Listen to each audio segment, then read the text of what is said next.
Hello बच्चों, हम आपके लिए लेकर आए हैं विज्ञान की पुस्तक का रेशों से वस्त्र तक चैप्टर 3।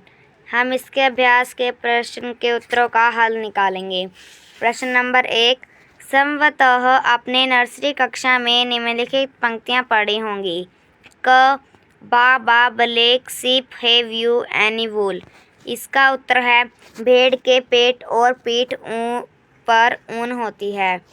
ख Mary had a little lamb whose fleece was white as snow. इसका आएगा मेमने के सफ़ेद रोमों से तात्पर्य कोमल सफ़ेद बालों से है जो ऊन बनाने के काम आते हैं। ऊपर लिखी पंक्तियों के आधार पर यह बताइए कि पहला, ब्लैक शीप काली भेड़ के किन भागों में ऊन होती है, और दूसरा है मेमने लैम्ब के सफ़ेद रोमों में क्या तात्पर्य है। तो आते हैं प्रश्न नंबर 2। रेशम कीट अ कैटरपिलर ब लार्वा है। सही विकल्प चुनिए।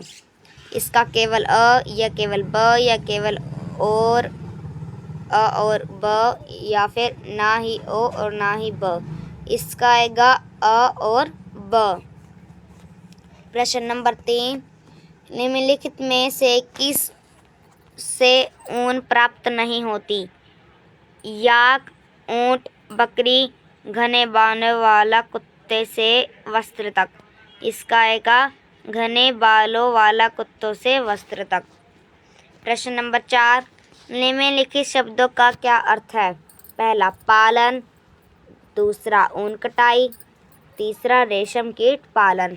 उत्तर क पालन का है किसी जंतु को व्यावसायिक तरीके से पालना उस जंतु का पालन कहलाता है। ऊन कटाई भेड़ों के शरीर से ऊन प्राप्त करने के लिए भेड़ के रोमों को उसकी पतली खाल सहित अलग करना ऊन काटना कहलाता है। तीसरा रेशम कीट पालन रेशम बनाने के लिए रेशम के कीटों का पालन सेरीकल्चर या रेशम कीट पालन कहलाता है। रेशम उत्पादन का आशय बड़ी मात्रा में रेशम प्राप्त करने के लिए रेशम उत्पादक जीवों का पालन करना होता है। आगे आते हैं प्रश्न नंबर 5।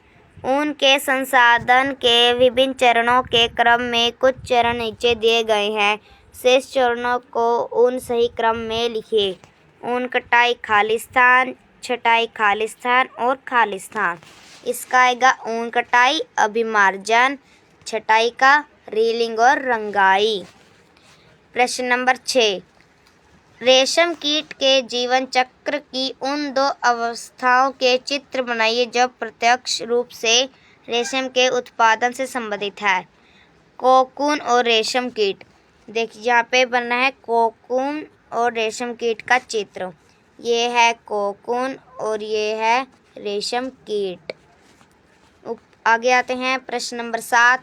निम्नलिखित में से कौन से दो शब्द रेशम उत्पादन से संबंधित हैं। उत्तर रेशम कीट पालन, पुष्प कृषि, शहतूत कृषि, मधुमक्खी पालन या वनवर्धन। संकेत। पहला, रेशम उत्पादन में शहतूत की पत्तियों की खेती और रेशम कीटों का पालना सम्मिलित है। संकेत नंबर 2, शहतूत का वैज्ञानिक नाम मोरस एल्बा है। उत्तर पहले का आएगा रेशम कीट पालन और दूसरे का आएगा शहतूत कृषि। आगे आते हैं प्रश्न नंबर 8।